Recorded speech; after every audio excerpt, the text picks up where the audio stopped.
Episode की शुरुआत विराट द्वारा साई को विनायक और शवि के साथ चमन के घर ले जाने से होती है। वह उसे जल्द से जल्द अपने परिवार के साथ साथ पाखी को भी सच बताने के लिए कहती है। तभी पाखी भवानी के साथ वहां आती है और बिना बताए विनायक को स्कूल से ले जाने के लिए साई पर भड़क जाती है। वह कहती है कि साई का उसके बेटे पर कोई अधिकार नहीं है, जिससे साई निराश हो जाती है और चिल्लाती है कि विनायक पाखी का बेटा नहीं है। उसकी बातों से हर कोई चौंक जाता है, जबकि विराट ये सोचकर डर जाता है कि साई सीधे पाखी को सच्चाई बता देगी।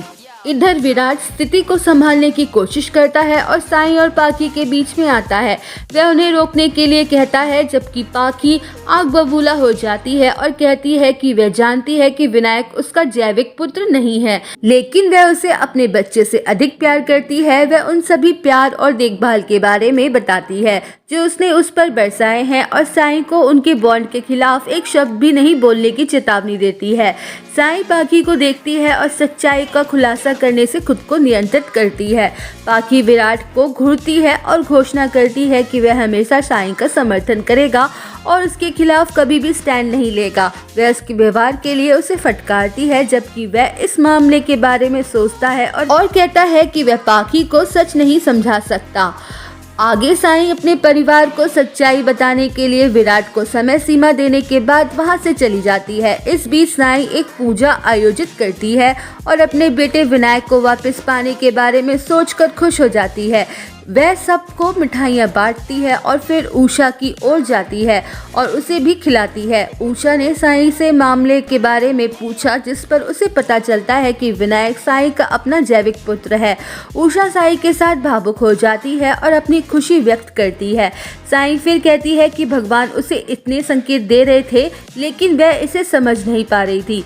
वह विनायक के साथ अपने सभी पलों को याद करती है और मुस्कुराती है। वह घोषणा करती है कि वह जल्द ही अपने बेटे के साथ होगी। आगे विराट पाखी को एक रेस्टोरेंट में ले जाता है, जबकि वह उसे देखती है और मामले के बारे में पूछती है। वह सवाल करता है कि क्या वह उसे बेवजह बाहर नहीं ले जा सकता, जिस पर वह व्यंग्यात्मक मुस्कान देती है और कहती है कि वह उसे खुद उनसे बेहतर जानती है और घोषणा करती है कि उसके पास कोई कारण होना चाहिए। विनायक और साई के रिश्ते के मामले में विराट पाखी से बात करने लगता है। वह जवाब देती है कि वह इसके बारे में जानती थी। वह पूछता है कि क्या विनायक उसे अपनी छोटी मम्मी मान सकता है, जिस पर पाखी भड़क जाती है और बोलती है कि वह विनायक को उसके बीच किसी को भी नहीं आने देगी। वह विराट को साई को उसके बेटे से दूर रखने के लिए चेतावनी देती है। इसके बाद मोहित और विराट करिश्मा को वापस चवन के घर ले जाने के लिए साई के घर पहुंचते हैं। वह उनकी मदद करने के लिए साई के प्रति अपना आभार व्यक्त करते हैं, जबकि साई विराट को समय सीमा के बारे में याद दिलाती है। वह चिंतित हो जाता है, लेकिन फिर विक्रांत को अपने घर ले जाता है और सबको बताता है कि वह उनका अपराधी है। वह कहते हैं कि वह विपरीत राजनीतिक दल से ताल्लुक रखता है और उनसे भवानी की छवि को खराब करने के लिए जानबूझकर करिश्मा को अपनी चाल में फंसाया। दोस्तों, प्रीकैप में हम देखेंगे विनायक एक पुरस्कार जीतता है, जिसके बारे में अपने परिवार को बताता है। विराट के साथ पाखी और साई उसके लिए खुश हो जाते हैं और ताली बजाना शुरू कर देते हैं। विनायक कहता है कि वह अपनी ट्रॉफी अपनी मां को समर्पित करना चाहता है।